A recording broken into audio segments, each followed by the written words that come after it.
Je me souviens de l'histoire de deux frères qui cultivaient un champ de riz. Leur champ se trouvait au milieu de la pente d'une colline. Les autres champs se trouvaient en contrebas. Pendant la journée, ils puisèrent de l'eau et la nuit, ils allèrent dormir.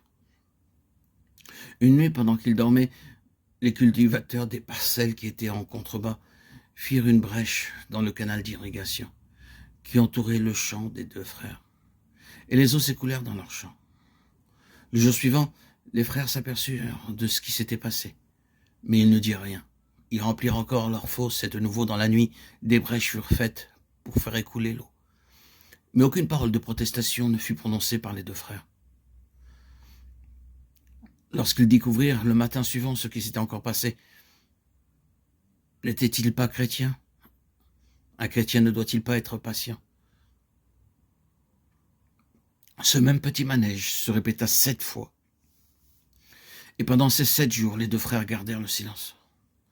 On aurait pu penser que des chrétiens qui avaient pu supporter ces choses jour après jour sans dire un seul mot de reproche devaient certainement être débordants de joie. Cependant, et cela est étrange à dire, ils n'étaient pas du tout heureux, et cela les troublait tellement qu'ils allèrent en parler à un frère qui était dans le service de Dieu.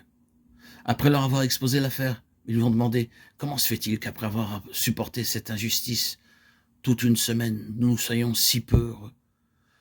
Ce frère avait une certaine expérience et il leur a répondu: vous n'êtes pas heureux parce que vous n'avez pas fait tout ce qu'il fallait faire.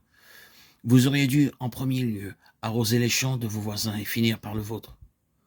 Retournez à votre champ et faites l'essai. Vous verrez alors que votre cœur sera satisfait et en repos. Ils furent d'accord d'essayer et se levèrent pour partir. Le matin suivant, ils se levèrent plus tôt que d'habitude. Et leur premier travail, ce fut d'arroser les parcelles des fermiers qui avaient persisté à dérober l'eau qu'ils n'avaient pas puisée. Il se produisit alors cette étonnante chose, puis plus ils travaillaient à irriguer les champs de riz de leurs mauvais voisins, et plus ils étaient heureux. Et lorsqu'ils finirent d'arroser leur propre terrain, leur cœur était dans un parfait repos. Ce n'est qu'au bout de 2 ou 3 jours de ce même labeur que les voisins sont venus les trouver pour présenter des excuses en ajoutant: si c'est cela le christianisme, alors nous voulons en entendre parler davantage. Par cet épisode, nous voyons la différence qui existe entre le principe du bien et du mal, et le principe de la vie. Ces deux frères ont été très patients, n'est-ce pas? Ils ont travaillé sous un soleil torride pour arroser leurs champs de riz, et sans maudire, ils ont supporté qu'on leur dérobe plusieurs fois l'eau de leur champ. N'était-ce pas bien de leur part?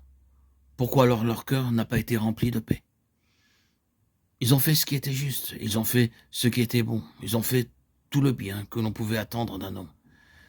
Mais Dieu n'était pas satisfait.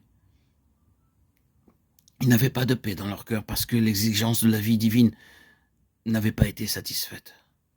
Quand ils se sont conformés aux standards de Dieu, la joie et la paix ont abondé dans leur cœur. Nous devons être attentifs aux sollicitations de la vie divine pour pouvoir satisfaire le cœur de Dieu.